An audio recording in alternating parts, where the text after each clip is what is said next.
저는 지금 바닥에 쓰러져 있습니다. 손에서 떨어진 통장 위로 제 피가 뚝뚝 떨어지고 있습니다. 통장에는 선명한 글자가 보입니다.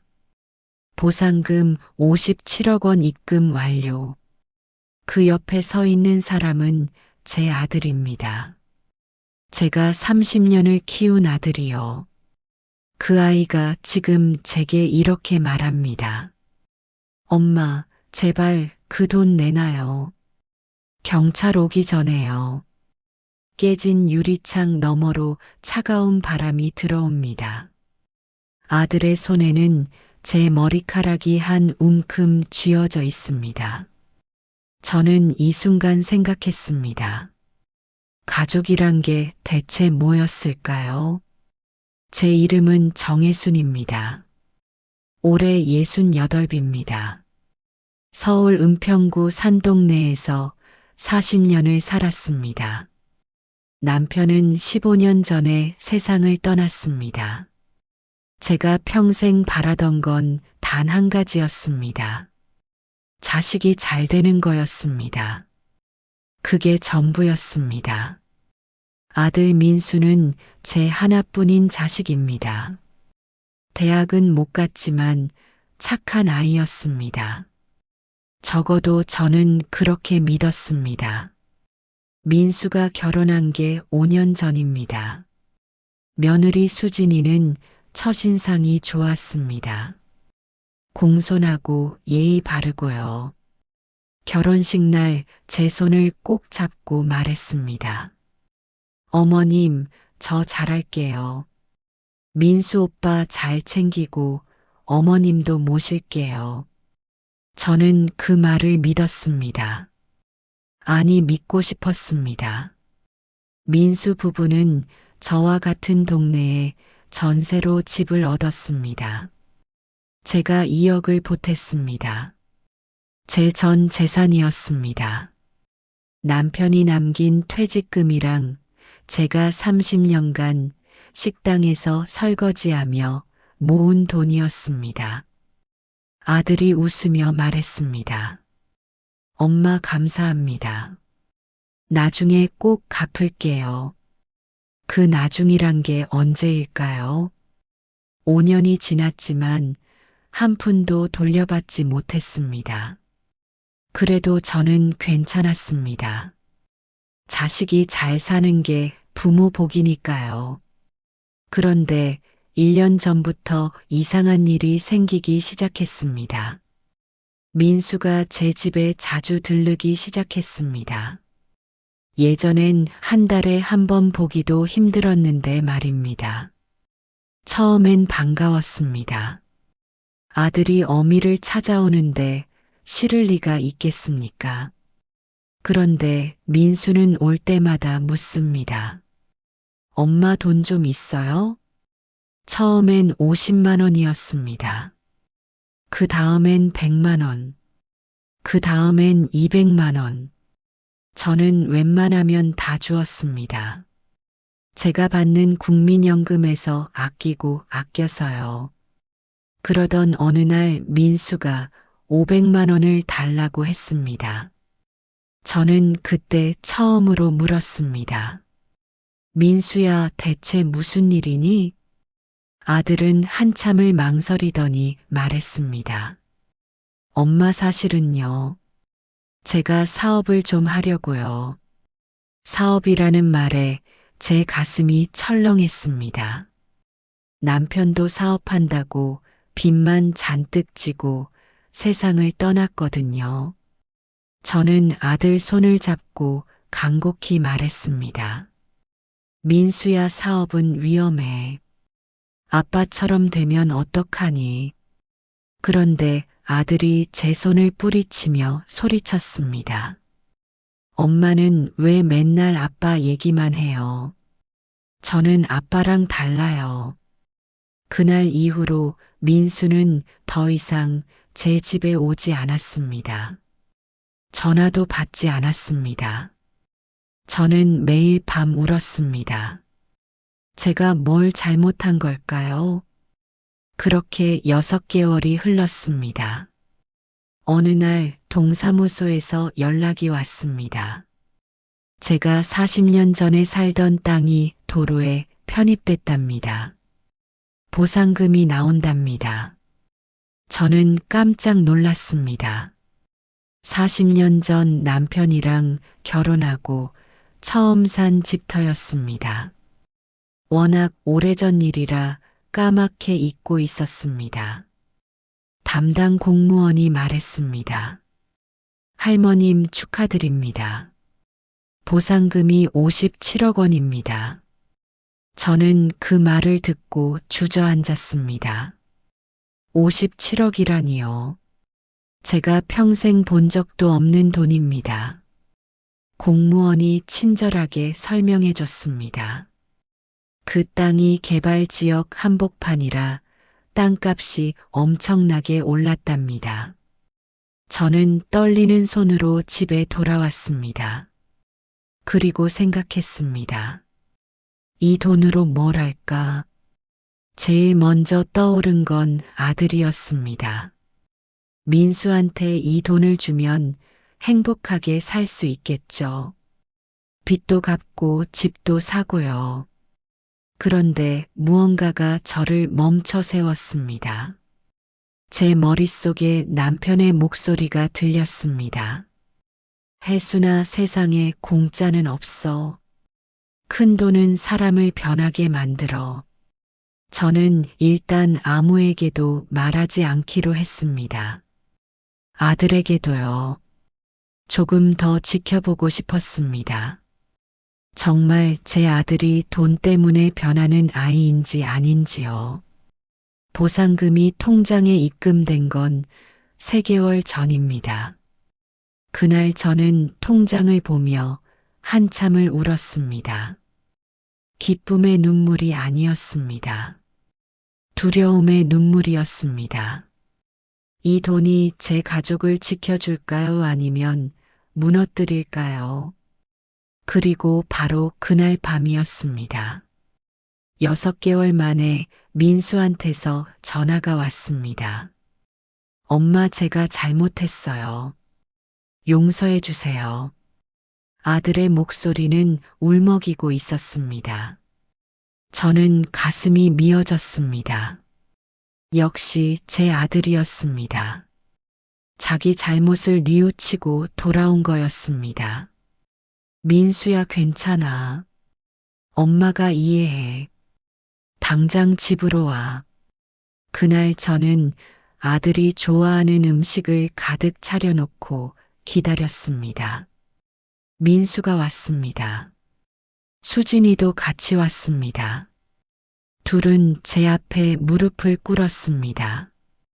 어머님, 저희가 정말 죄송합니다. 저는 2사람을 일으켜 세웠습니다. 그리고 밥을 먹으며 이런저런 이야기를 나눴습니다.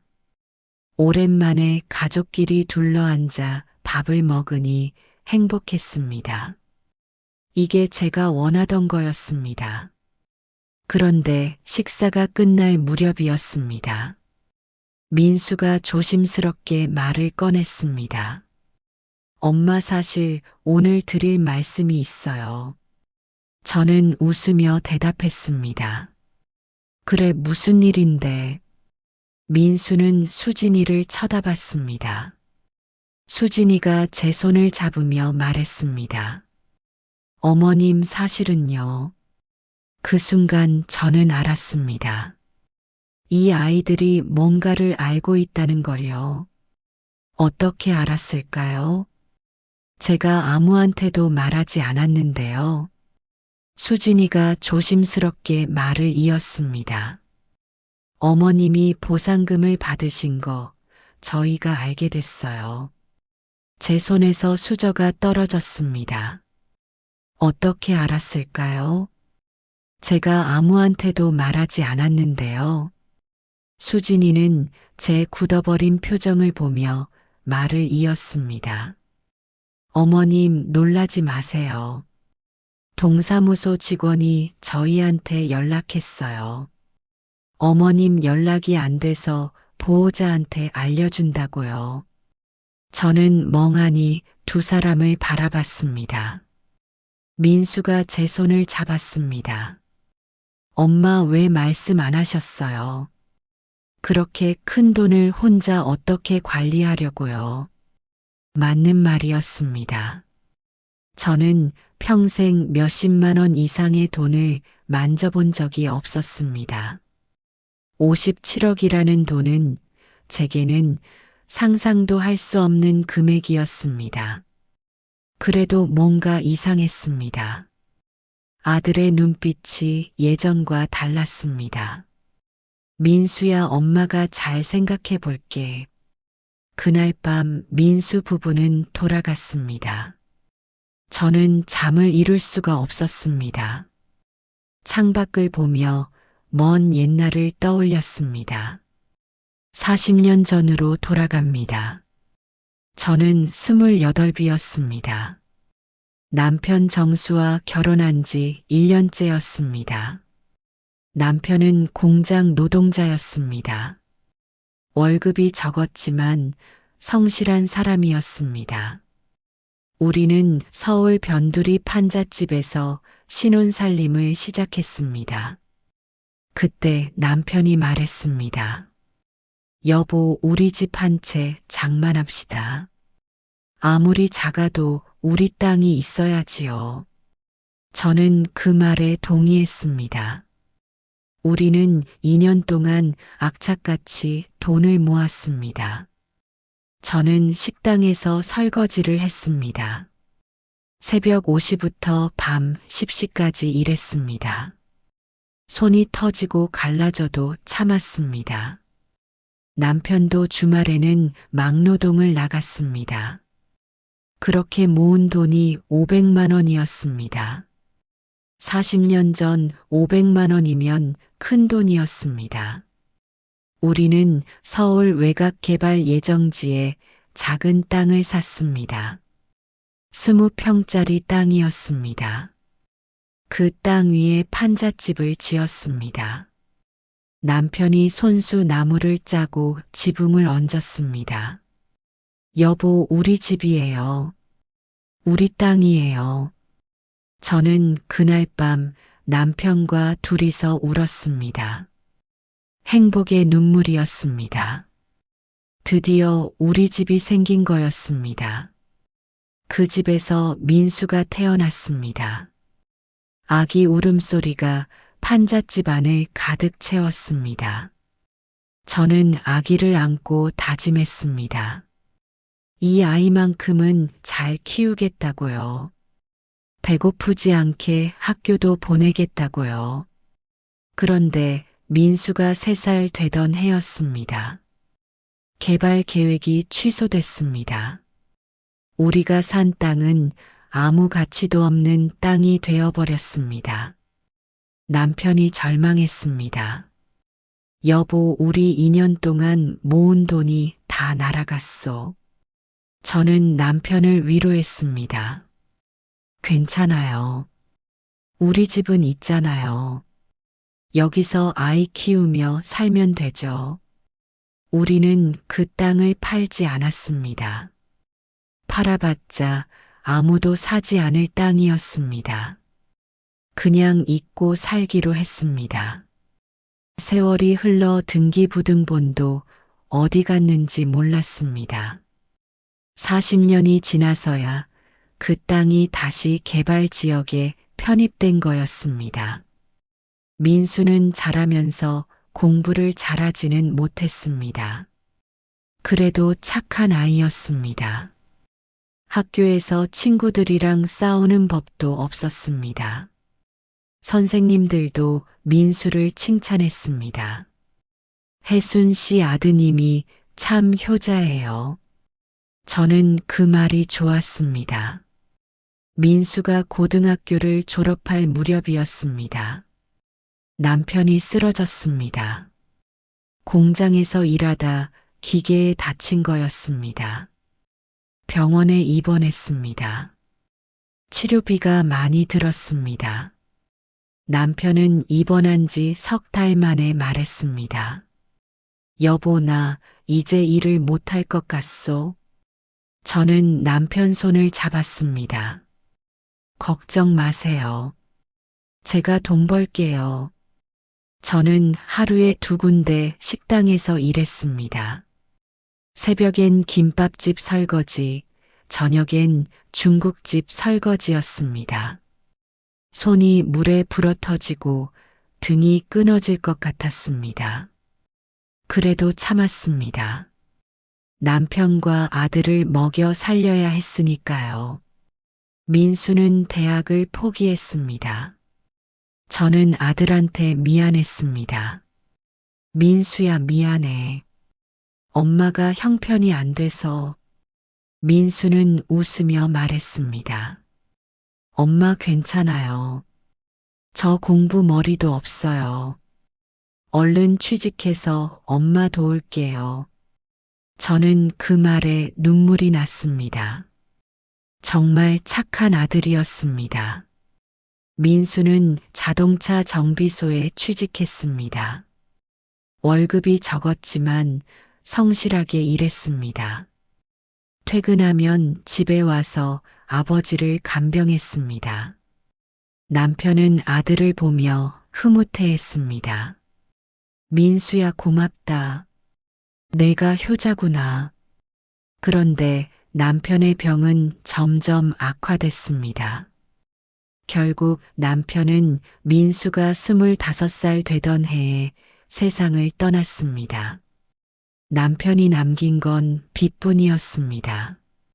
병원비랑 생활비로 빚을 진 거였습니다. 남편 장례를 치르고 나서 저는 아들한테 말했습니다. 민수야, 엄마가 빚은 다 갚을게. 너는 내 인생 살아. 민수는 고개를 저었습니다. 엄마, 저도 도울게요. 우리 같이 갚아요. 저는 가슴이 뭉클했습니다. 역시 제 아들이었습니다. 그 후로 10년 동안 저는 계속 설거지 일을 했습니다. 민수도 정비소에서 열심히 일했습니다. 우리는 조금씩 빚을 갚아 나갔습니다. 민수가 35이 되던 해 드디어 빚을 다 갚았습니다. 엄마, 우리 해냈어요. 민수가 제 손을 잡고 울었습니다. 저도 울었습니다. 정말 힘든 시간이었습니다. 그리고 그 다음 해에 민수는 수진이를 만났습니다. 수진이는 회사 동료였습니다. 민수가 제게 수진이를 소개했을 때 저는 좋았습니다. 수진이는 밝고 예쁜 아가씨였습니다. 어머님, 잘 부탁드려요. 수진이는 저를 엄마처럼 따랐습니다. 결혼 준비를 할 때도 제 의견을 물었습니다. 저는 이 며느리가 마음에 들었습니다. 결혼식을 올리고 민수 부부는 전셋집을 얻었습니다. 제가 2억을 보탰습니다. 제 전 재산이었습니다. 30년간 식당에서 일하며 악착같이 모은 돈이었습니다. 그래도 아깝지 않았습니다. 아들이 행복하게 사는 게 제 소원이었으니까요. 처음 몇 년은 좋았습니다. 민수가 자주 찾아왔습니다. 수진이도 명절 때마다 선물을 가져왔습니다. 저는 행복했습니다. 그런데 1년 전부터 달라지기 시작했습니다. 민수가 돈을 요구하기 시작한 거였습니다. 처음엔 적은 금액이었습니다. 그러다 점점 금액이 커졌습니다. 저는 의아했습니다. 민수는 성실하게 일하는 아이였습니다. 돈이 부족할 리가 없었습니다. 민수야, 혹시 무슨 일 있니? 민수는 화를 내며 대답했습니다. 엄마는 왜 자꾸 캐물어요? 그냥 필요해서 그래요. 저는 더 이상 묻지 않았습니다. 아들을 믿었으니까요.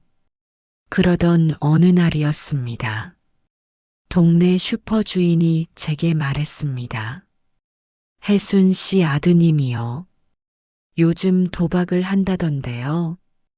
저는 깜짝 놀랐습니다. 뭐라고요?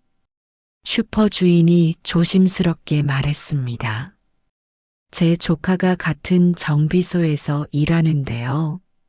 민수 씨가 퇴근하고 도박장에 간대요. 저는 그날 밤 잠을 한숨도 못 잤습니다. 설마 제 아들이요. 그럴 리가 없었습니다. 민수는 착한 아이였습니다. 그런데 3개월 전이었습니다. 보상금 소식을 듣고 그날 밤 민수한테서 전화가 온 거였습니다. 6개월 만에 처음이었습니다. 저는 이제 알 것 같았습니다. 아들이 돌아온 이유가 무엇인지요.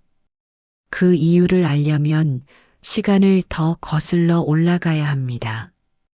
3개월 전으로 말입니다. 그날도 저는 새벽 5시에 일어났습니다. 평생을 그렇게 살아왔습니다. 간단히 세수를 하고 집 밖으로 나왔습니다. 우편함을 열었습니다. 매일 하는 일이었습니다. 전단지나 고지서가 들어있을 뿐이었습니다. 그런데 그날은 달랐습니다. 두꺼운 봉투가 하나 꽂혀 있었습니다. 봉투 겉면에 인쇄된 글자가 보였습니다. 은평구 도시개발조합 보상 안내문. 저는 멍하니 그 글자를 바라봤습니다. 보상 안내문이라니요. 떨리는 손으로 봉투를 뜯었습니다. 안에는 여러 장의 서류가 들어 있었습니다. 첫 장을 펼쳤습니다. 거기에 이렇게 적혀 있었습니다. 토지 보상금 지급 안내. 토지 소유자 정혜순 귀하. 보상 대상 토지 은평구 증산동 245의 3번지. 보상 금액 57억 원 지급 예정. 저는 그 자리에 주저앉았습니다. 57억이라는 숫자가 눈앞에서 어른거렸습니다. 이게 꿈인가 싶어서 볼을 꼬집어 봤습니다. 아팠습니다.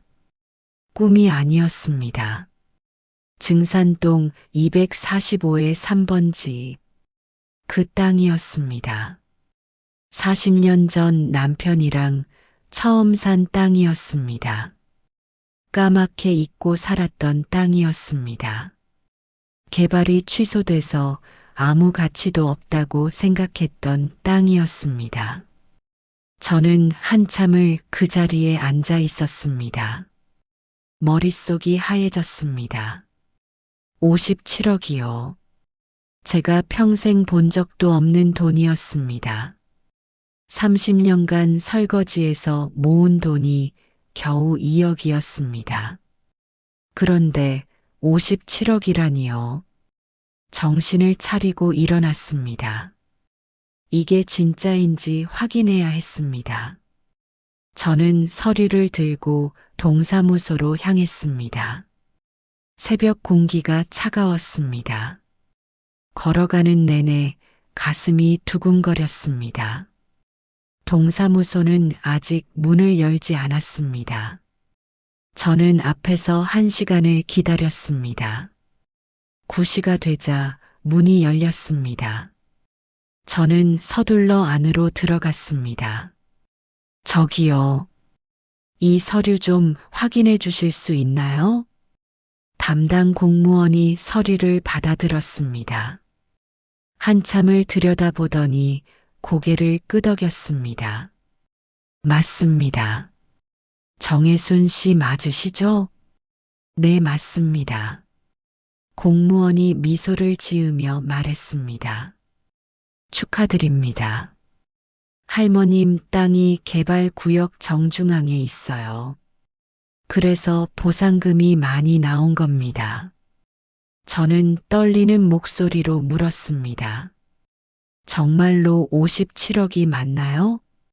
네, 정확합니다. 다음 주에 최종 심사가 있고요.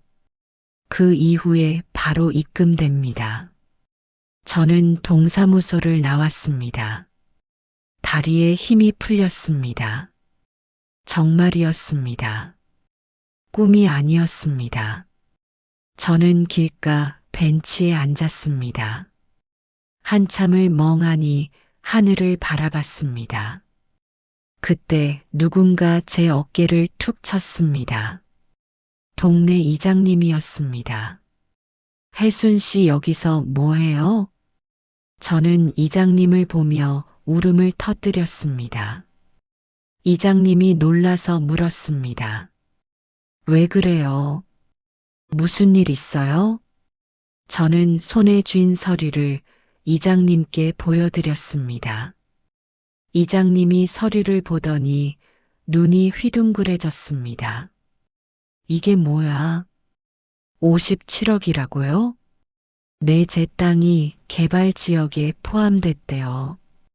이장님이 제 손을 꽉 잡았습니다. 혜순 씨 이제 부자 됐네요. 인생이 바뀌겠어요. 저는 고개를 끄덕였습니다. 그런데 가슴 한편이 답답했습니다. 인생이 바뀐다는 게 기쁘기만 한 건 아니었습니다. 두렵기도 했습니다. 이장님이 말했습니다. 빨리 가족들한테 알려야죠. 아드님이 얼마나 기뻐하겠어요. 저는 대답하지 못했습니다. 민수한테 알려야 할까요? 그런데 왜 망설여지는 걸까요? 집으로 돌아왔습니다. 저는 방 안에 앉아 서류를 계속 들여다봤습니다. 57억이라는 숫자가 계속 눈에 들어왔습니다. 이 돈으로 뭘 할 수 있을까요? 민수한테 집도 사주고 차도 사줄 수 있겠죠. 제 평생 소원이었습니다. 자식 잘 되는 거였습니다. 그런데 남편의 목소리가 들렸습니다. 남편이 돌아가시기 전에 했던 말이었습니다. 여보, 세상에 공짜는 없어요. 큰 돈은 사람을 변하게 만들어요. 남편은 사업 실패로 큰 빚을 진 적이 있었습니다. 그때 친구들이 모두 떠났습니다. 형제들도 연락을 끊었습니다. 돈 때문이었습니다. 남편은 그 일로 사람을 믿지 못하게 됐습니다. 저는 깊은 고민에 빠졌습니다. 민수한테 당장 알려야 할까요? 아니면 조금 더 기다려야 할까요? 그때 핸드폰이 울렸습니다. 민수였습니다. 엄마 뭐 하세요? 아무것도 안 해. 그냥 집에 있어. 엄마 요즘 돈 좀 있으세요? 또 돈 얘기였습니다. 저는 가슴이 철렁했습니다. 민수야, 엄마 돈 없어. 이번 달 국민연금으로 생활비 다 썼어. 엄마, 제가 급한 일이 있어서요. 300만 원만 빌려주세요. 300만 원이요. 요즘 민수는 한 달에 한 번씩 돈을 요구했습니다. 금액도 점점 커졌습니다. 저는 걱정이 됐습니다. 민수야, 혹시 무슨 일 있니? 엄마한테 말해봐. 아무 일도 없어요. 그냥 급하게 쓸 때가 있어서요. 민수는 화를 내며 전화를 끊었습니다. 저는 핸드폰을 내려놓고 한숨을 쉬었습니다. 무언가 잘못되고 있었습니다. 제 아들이 변하고 있었습니다. 저는 결심했습니다. 일단은 민수한테 보상금 얘기를 하지 않기로요. 조금 더 지켜보기로 했습니다. 제 아들이 정말 어떤 아이인지 확인하고 싶었습니다. 다음 주에 동사무소에서 다시 연락이 왔습니다. 최종 심사가 통과됐답니다. 2주 후에 보상금이 입금된답니다. 저는 은행에 가서 새 통장을 만들었습니다. 평생 몇십만 원 이상 들어본 적 없는 통장이었습니다. 입금 당일이 됐습니다. 저는 은행 창구에 앉아 있었습니다. 은행원이 말했습니다. 정혜순 고객님 입금이 완료됐습니다. 저는 통장을 받아들었습니다. 거기엔 선명한 숫자가 찍혀 있었습니다. 57억 원이었습니다. 제 손이 떨렸습니다. 이 숫자가 정말 제 통장에 있는 거였습니다. 은행을 나와 집으로 돌아왔습니다. 저는 통장을 장롱 깊숙한 곳에 숨겼습니다. 아무에게도 보여주고 싶지 않았습니다. 아직은요. 그날 밤이었습니다. 민수한테서 전화가 왔습니다. 6개월 만이었습니다. 300만 원을 빌려달라고 했을 때 제가 거절한 이후로 연락이 없었거든요. 엄마, 제가 잘못했어요. 민수의 목소리는 울먹이고 있었습니다. 저는 가슴이 뛰었습니다. 혹시 아들이 뉘우친 걸까요? 정말로 잘못을 깨달은 걸까요? 민수야, 무슨 일이니? 엄마, 제가 요즘 힘들었어요. 그래서 엄마한테 자꾸 돈을 달라고 했어요. 엄마, 용서해 주세요. 저는 눈물이 났습니다. 역시 제 아들이었습니다. 착한 아들이었습니다. 민수야, 괜찮아. 엄마가 다 이해해. 집으로 올래? 네, 내일 저녁에 갈게요. 수진이랑 같이요. 저는 그날 밤 설레는 마음으로 잠들었습니다. 내일 아들이 옵니다. 며느리도 같이 옵니다. 오랜만에 가족끼리 밥을 먹을 수 있겠죠. 그런데 제 머릿속에는 한 가지 의문이 남아 있었습니다. 민수는 어떻게 알았을까요? 제가 보상금을 받은 걸요. 제가 아무한테도 말하지 않았는데요. 그 의문은 다음 날 저녁에 풀렸습니다. 다음 날 저녁이 됐습니다. 저는 아침부터 장을 봤습니다. 민수가 좋아하는 갈비찜을 만들려고요. 수진이가 좋아하는 잡채도 준비했습니다. 과일도 사고 떡도 샀습니다.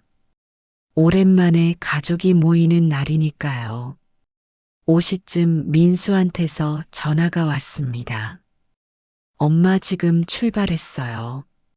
30분 후에 도착할게요. 저는 마지막으로 집안을 정리했습니다. 식탁을 닦고 방석을 펴놓았습니다. 현관문을 열어두고 기다렸습니다. 초인종이 울렸습니다. 민수와 수진이었습니다. 저는 반갑게 두 사람을 맞았습니다. 어서 와. 엄마가 음식 많이 준비했어. 그런데 이상했습니다. 두 사람의 표정이 어색했습니다. 예전처럼 자연스럽지 않았습니다. 민수가 거실로 들어오며 주위를 둘러봤습니다. 무언가를 찾는 것 같았습니다. 저는 두 사람을 식탁에 앉혔습니다. 갈비찜을 내왔습니다. 잡채도 내왔습니다. 민수가 좋아하는 김치찌개도 끓였습니다. 자, 많이 먹어. 민수는 밥을 먹으면서도 계속 제 눈치를 봤습니다. 수진이도 마찬가지였습니다. 둘은 서로 눈빛을 주고받았습니다. 저는 불편했습니다. 식사가 끝나갈 무렵이었습니다. 수진이가 조심스럽게 말을 꺼냈습니다. 어머님, 사실은요. 저는 수저를 내려놓았습니다. 응, 무슨 말인데? 수진이는 민수를 쳐다봤습니다. 민수가 말했습니다.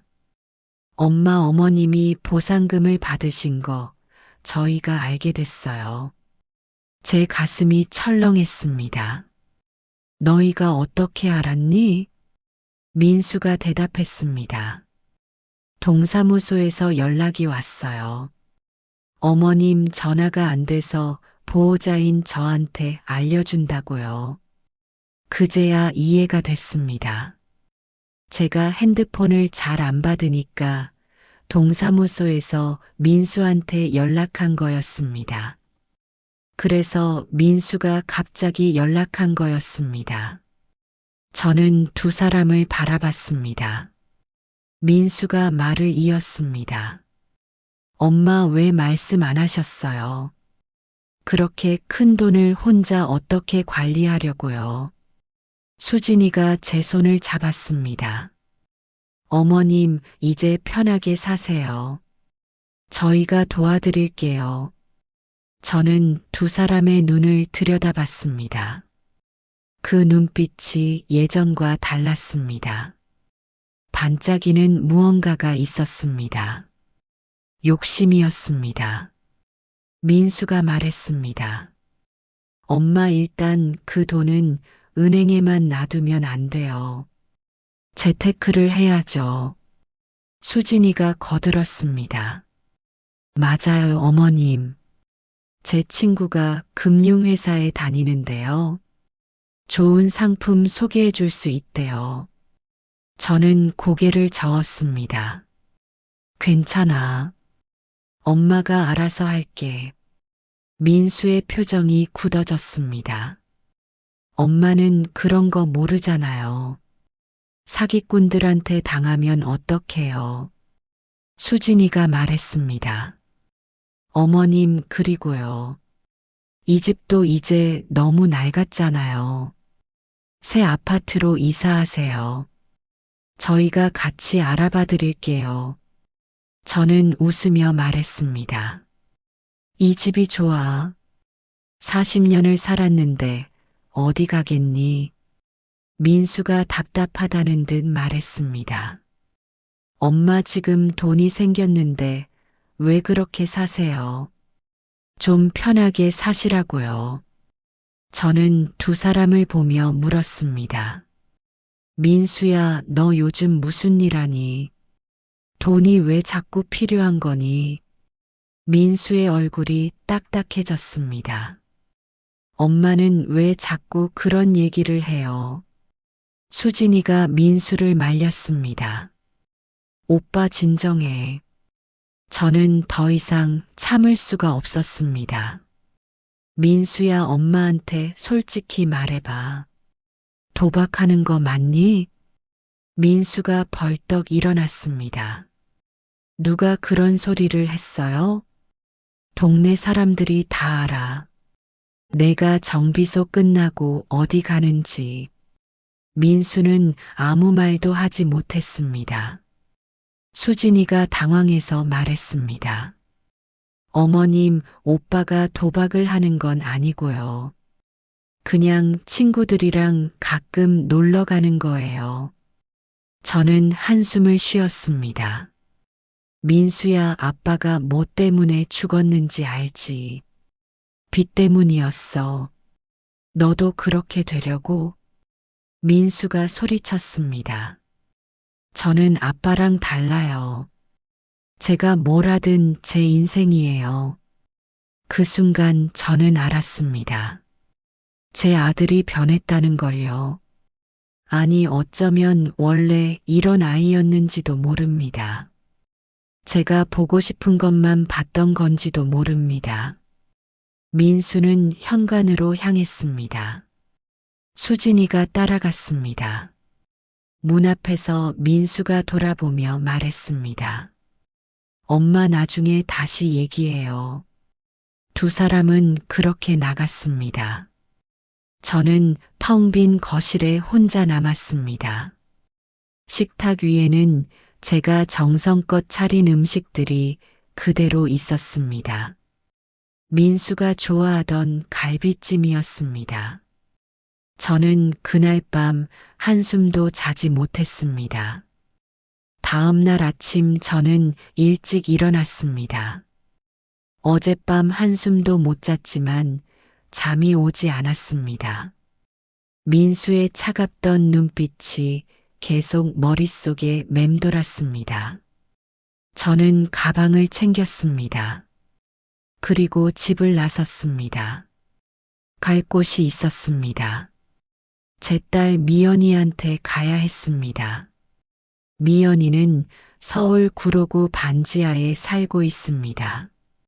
남편과 초등학생 아들 하나와 함께요. 미연이 남편은 택시 기사입니다. 미연이는 마트에서 계산 일을 합니다. 둘이 벌어도 빠듯합니다. 전세금도 못 모으고 월세로 살고 있습니다. 저는 지하철을 3번 갈아타고 구로구에 도착했습니다. 골목 안쪽으로 들어갔습니다. 반지하 계단을 내려갔습니다. 좁고 어두운 계단이었습니다. 초인종을 눌렀습니다. 안에서 미연이 목소리가 들렸습니다. 누구세요? 미연아 엄마야. 문이 열렸습니다.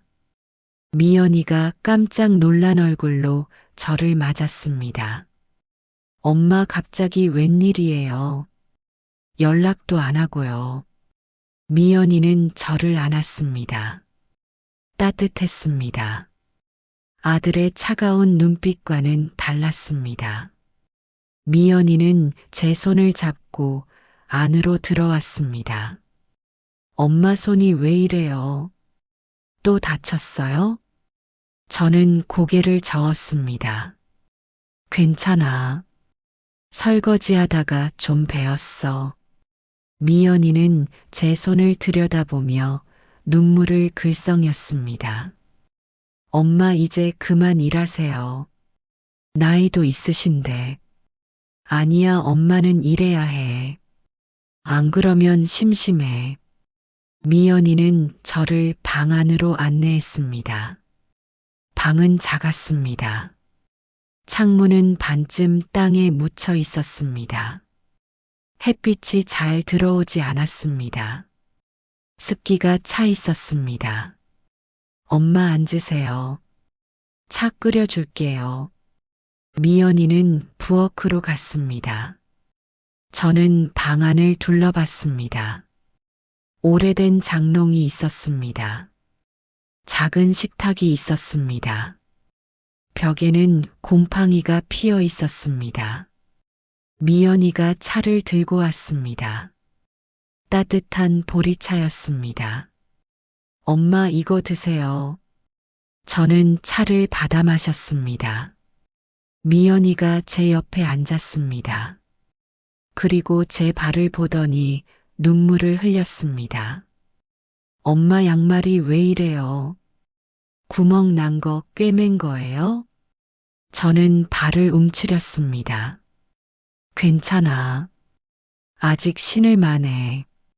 미연이는 울면서 말했습니다. 엄마 이젠 새 양말 사요.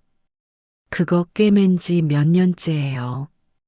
저는 웃으며 말했습니다. 미련아 엄마는 이게 편해. 새 양말은 발이 아파. 미연이는 제 손을 꼭 잡았습니다. 엄마 죄송해요. 제가 형편이 안 돼서 엄마한테 아무것도 못 해드렸어요. 저는 미연이 손을 두드렸습니다. 무슨 소리야? 너는 매달 용돈도 보내주잖아. 그게 얼마나 된다고요? 10만 원밖에 안 되는데. 저는 미연이를 안아줬습니다. 엄마한테는 그게 큰 돈이야. 고마워. 미연이는 제 품에서 한참을 울었습니다. 저도 눈물이 났습니다. 이 아이는 정말 착한 아이였습니다. 형편이 어려워도 엄마를 생각했습니다.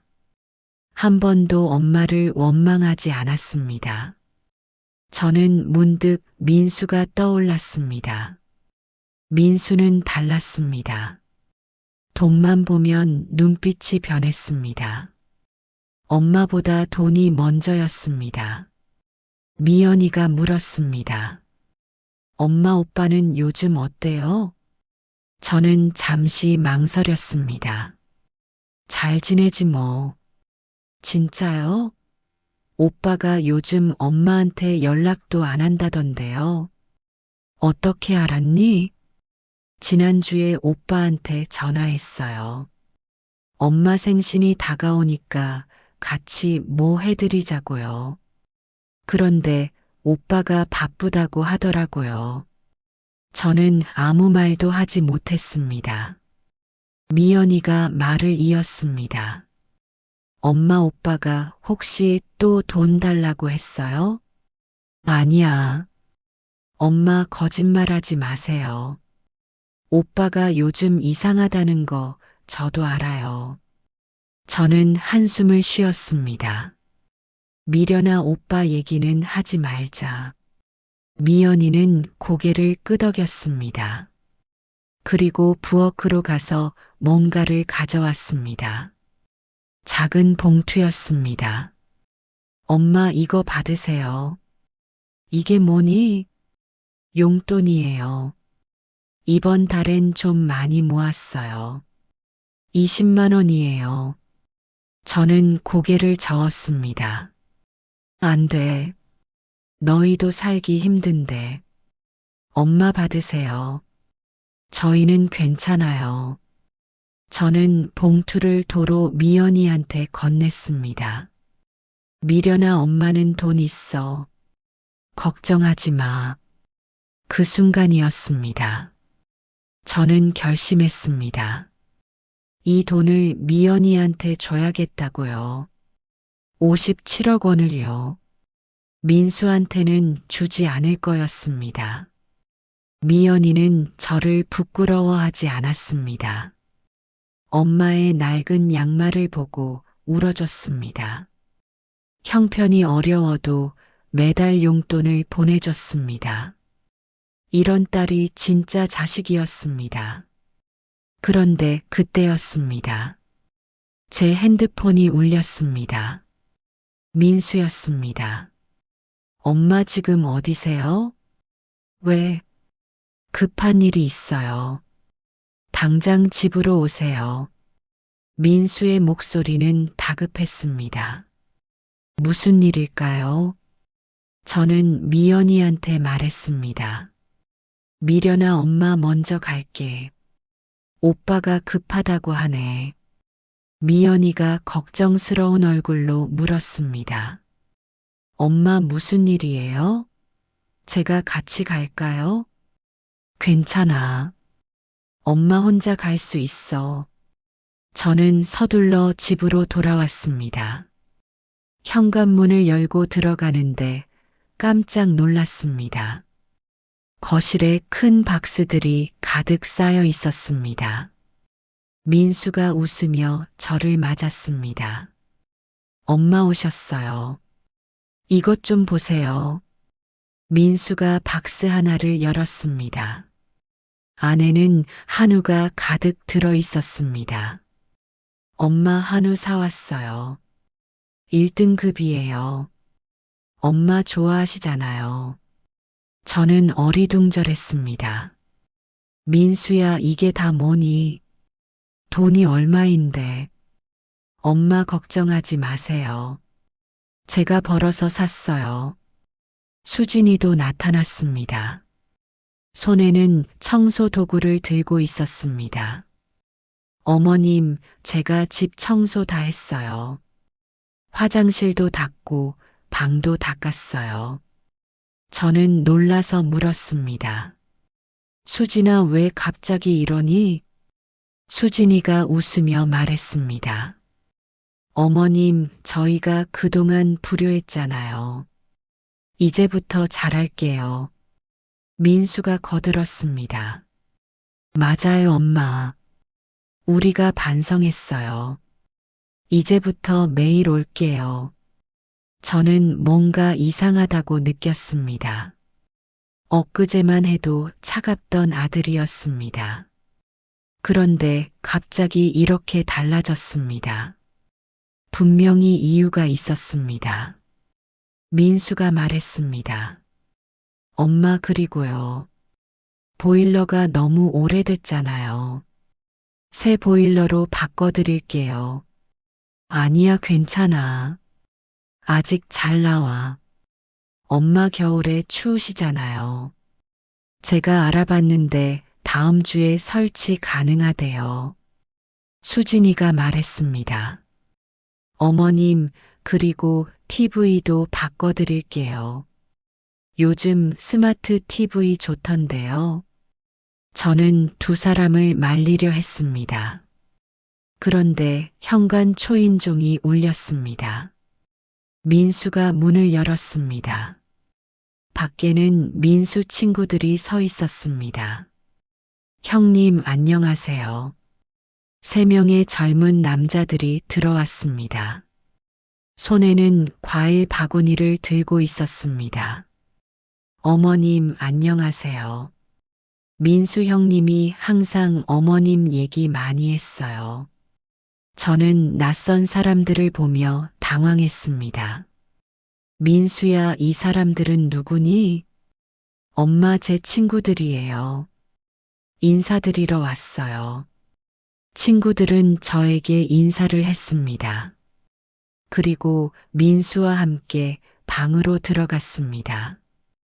무슨 이야기를 하는지 알 수 없었습니다. 저녁이 됐습니다. 수진이가 저녁을 차렸습니다. 어머님, 오늘은 제가 요리했어요. 많이 드세요. 식탁에는 음식이 가득 차려져 있었습니다. 민수가 저를 식탁에 앉혔습니다. 엄마, 편하게 앉으세요. 저는 밥을 먹으면서도 계속 불안했습니다. 뭔가 잘못되고 있다는 느낌이 들었습니다. 식사가 끝날 무렵이었습니다. 민수가 조심스럽게 말을 꺼냈습니다. 엄마, 우리 이제 같이 살아요. 뭐라고? 엄마 혼자 사시면 위험하잖아요. 우리랑 같이 사세요. 우리 집으로 모시고 갈게요. 수진이가 거들었습니다.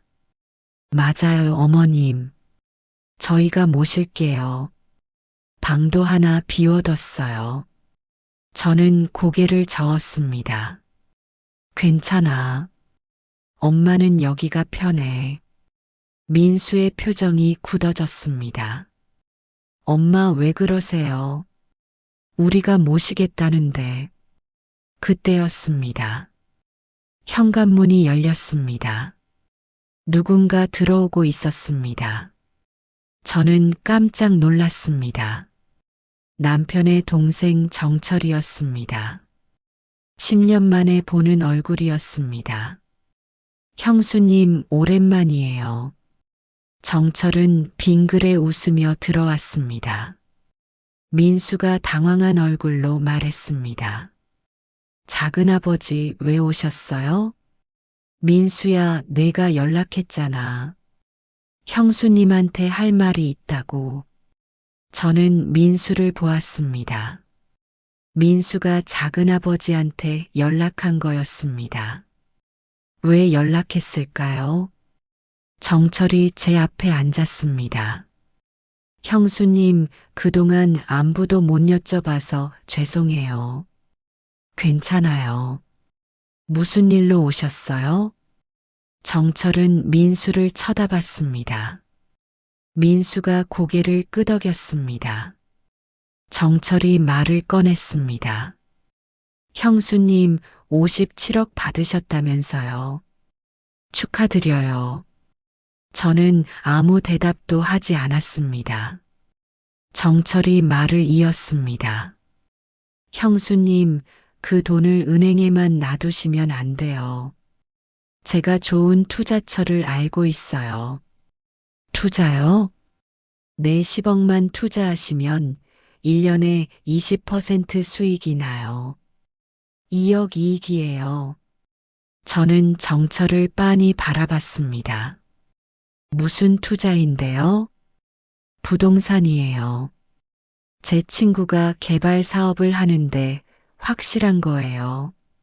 저는 민수를 보았습니다.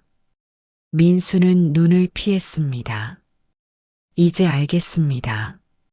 민수가 작은아버지를 불러서 저한테 투자를 권유하게 한 거였습니다. 그래서 갑자기 효도를 한 거였습니다. 제 가슴이 먹먹해졌습니다. 제 아들이 이런 아이였습니다. 저는 미연이한테 말했습니다. 미련아, 엄마 먼저 갈게. 오빠가 급하다고 하네. 미연이가 걱정스러운 얼굴로 물었습니다. 엄마, 무슨 일이에요? 제가 같이 갈까요? 괜찮아. 엄마 혼자 갈 수 있어. 저는 서둘러 집으로 돌아왔습니다. 현관문을 열고 들어가는데 깜짝 놀랐습니다. 거실에 큰 박스들이 가득 쌓여 있었습니다. 민수가 웃으며 저를 맞았습니다. 엄마 오셨어요. 이것 좀 보세요. 민수가 박스 하나를 열었습니다. 안에는 한우가 가득 들어 있었습니다. 엄마, 한우 사왔어요. 1등급이에요. 엄마 좋아하시잖아요. 저는 어리둥절했습니다. 민수야, 이게 다 뭐니? 돈이 얼마인데? 엄마 걱정하지 마세요. 제가 벌어서 샀어요. 수진이도 나타났습니다. 손에는 청소 도구를 들고 있었습니다. 어머님, 제가 집 청소 다 했어요. 화장실도 닦고 방도 닦았어요. 저는 놀라서 물었습니다. 수진아, 왜 갑자기 이러니? 수진이가 웃으며 말했습니다. 어머님, 저희가 그동안 불효했잖아요. 이제부터 잘할게요. 민수가 거들었습니다. 맞아요, 엄마.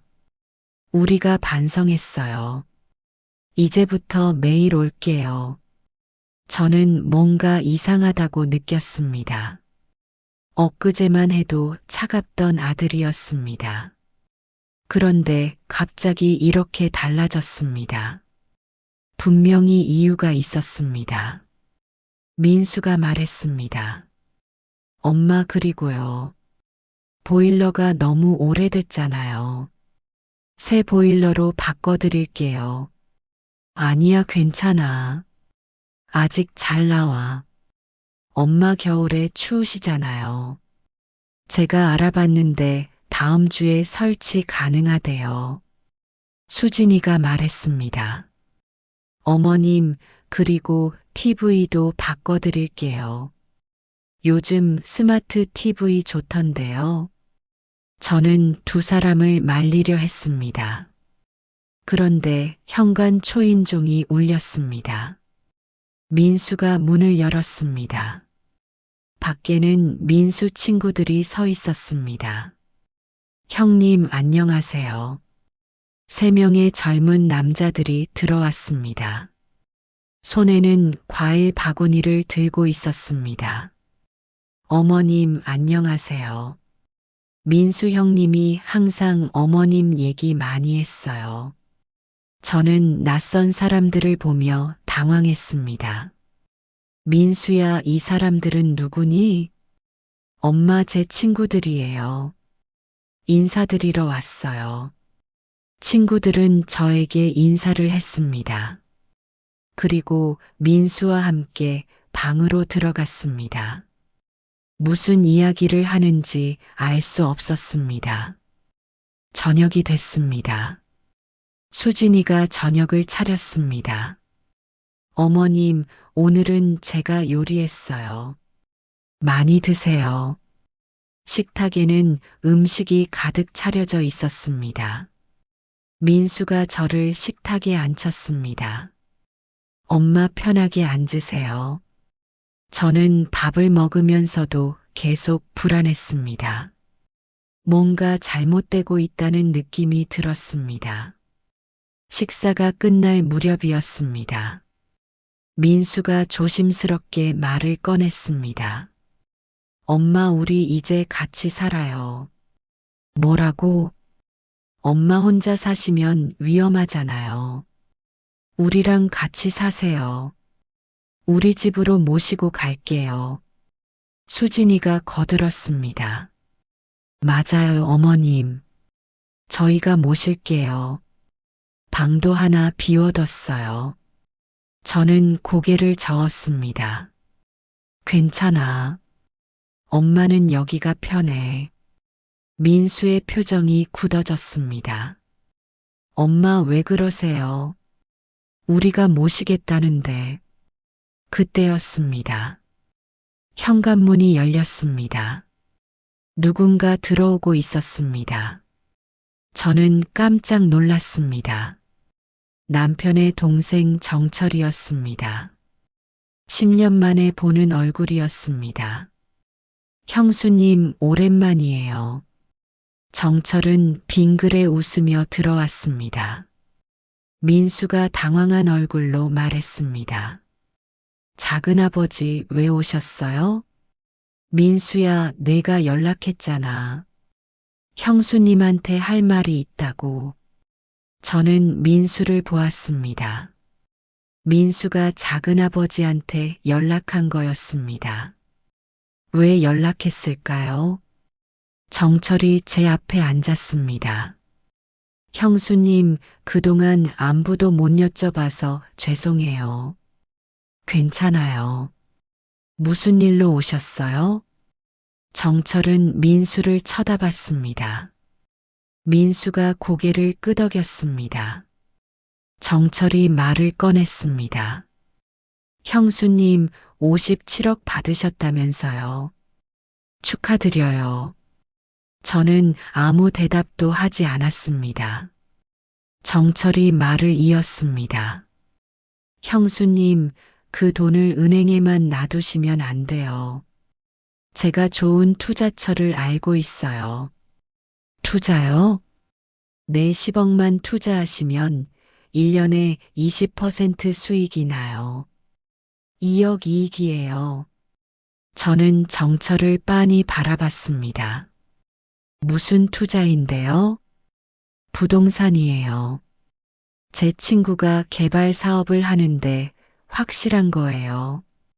저는 민수를 보았습니다. 민수는 눈을 피했습니다. 이제 알겠습니다. 민수가 작은아버지를 불러서 저한테 투자를 권유하게 한 거였습니다. 그래서 갑자기 효도를 한 거였습니다. 제 가슴이 먹먹해졌습니다. 제 아들이 이런 아이였습니다. 저는 정철을 똑바로 바라보며 말했습니다. 10억 투자하면 2억 이익이라고요? 정철이 고개를 끄덕였습니다. 네, 형수님. 확실한 거예요. 제 친구가 20년간 부동산 사업을 해왔어요. 저는 웃었습니다. 쓴웃음이었습니다. 정철 씨 20년 전에 형님한테도 그런 말 했었죠. 정철의 얼굴이 굳어졌습니다. 그건 운이 나빴던 거예요. 운이요? 형님이 3억을 잃었어요. 그 돈 때문에 빚을 지고 돌아가셨어요. 방 안의 공기가 차갑게 식었습니다. 민수가 말했습니다. 엄마, 그건 옛날 일이에요. 저는 민수를 보았습니다. 민수야, 내가 작은아버지를 불렀니? 민수는 대답하지 못했습니다. 수진이가 대신 말했습니다. 어머님, 저희가 어머님을 위해서 그런 거예요. 저는 일어섰습니다. 방으로 걸어갔습니다. 장롱을 열었습니다. 깊숙한 곳에 숨겨둔 서류들을 꺼냈습니다. 보상금 통장과 서류들이었습니다. 거실로 돌아왔습니다. 저는 서류들을 식탁 위에 놓았습니다. 민수와 수진이의 눈이 서류에 꽂혔습니다. 정철도 마찬가지였습니다. 저는 천천히 말했습니다. 이 돈 말이야. 미연이한테 줄 거야. 민수가 벌떡 일어났습니다. 뭐라고요? 미련이한테 준다고 했어. 민수가 소리쳤습니다. 엄마 그게 무슨 말이에요? 저는 장남이에요. 법적으로 제 몫이 더 많아요. 저는 조용히 말했습니다. 아직 엄마가 살아있잖아. 내 돈이야. 내가 주고 싶은 사람한테 주는 거야. 수진이가 울기 시작했습니다. 어머님, 저희가 뭘 잘못했어요. 저희가 어머님을 모시겠다는데요. 저는 수진이를 보았습니다. 수진아, 너희가 날 모시고 싶어서가 아니잖아. 돈 때문이잖아. 민수가 소리쳤습니다. 엄마 미연이는 뭘 했다고요? 저는 30년 동안 엄마 밑에서 컸어요. 미연이는 결혼하고 나간 사람이에요. 저는 민수에게 다가갔습니다. 민수야, 미련이는 가난해도 엄마를 부끄러워하지 않았어. 매달 10만 원씩 용돈을 보내줬어. 형편이 어려워도 말이야.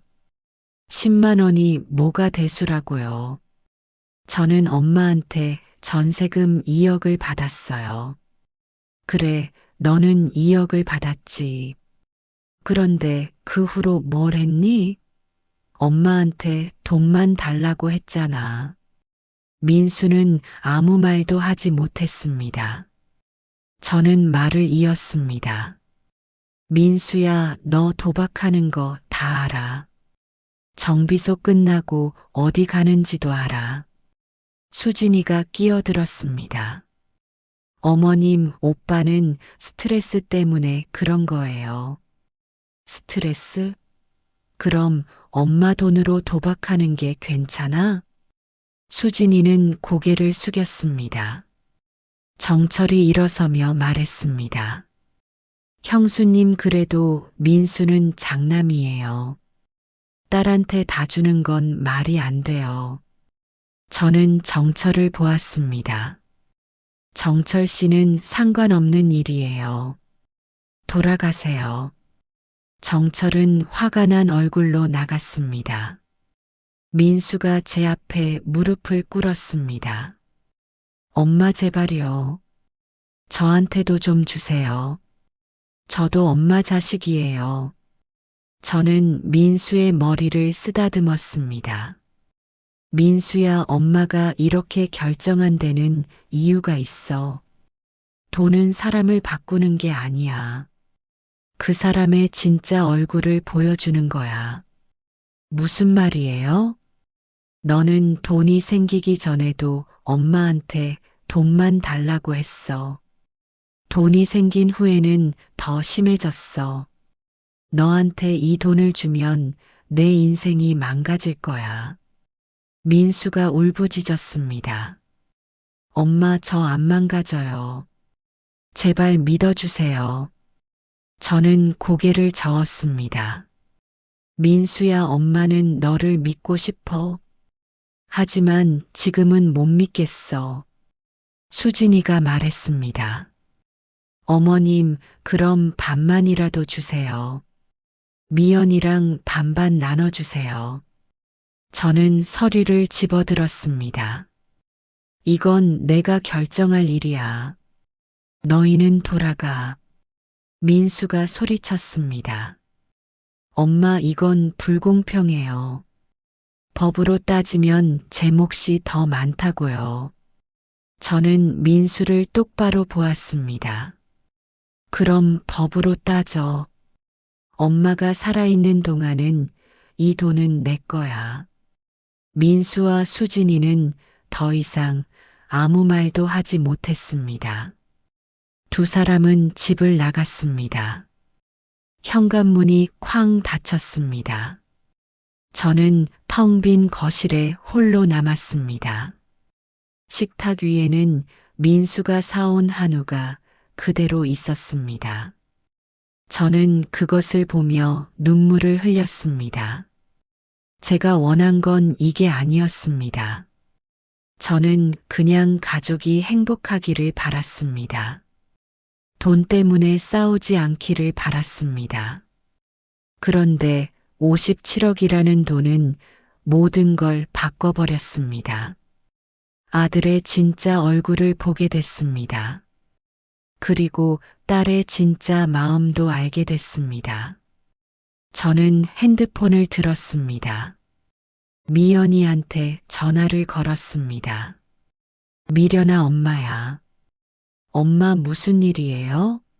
목소리가 왜 그래요? 미련아 엄마가 할 말이 있어. 내일 만날 수 있니?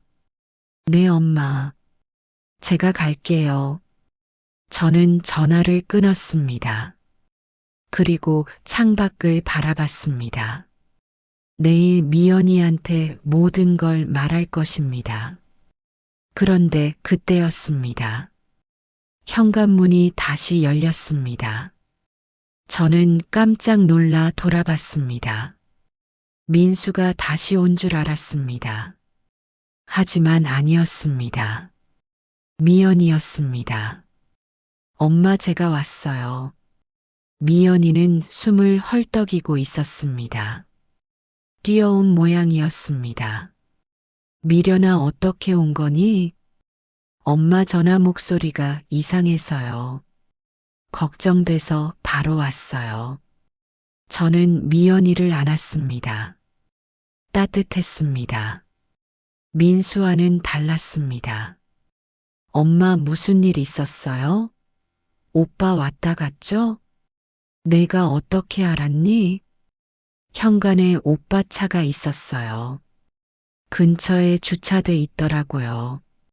저는 미연이를 앉혔습니다. 그리고 모든 이야기를 했습니다. 보상금 이야기부터 민수가 했던 일들까지요. 미연이는 조용히 듣고 있었습니다.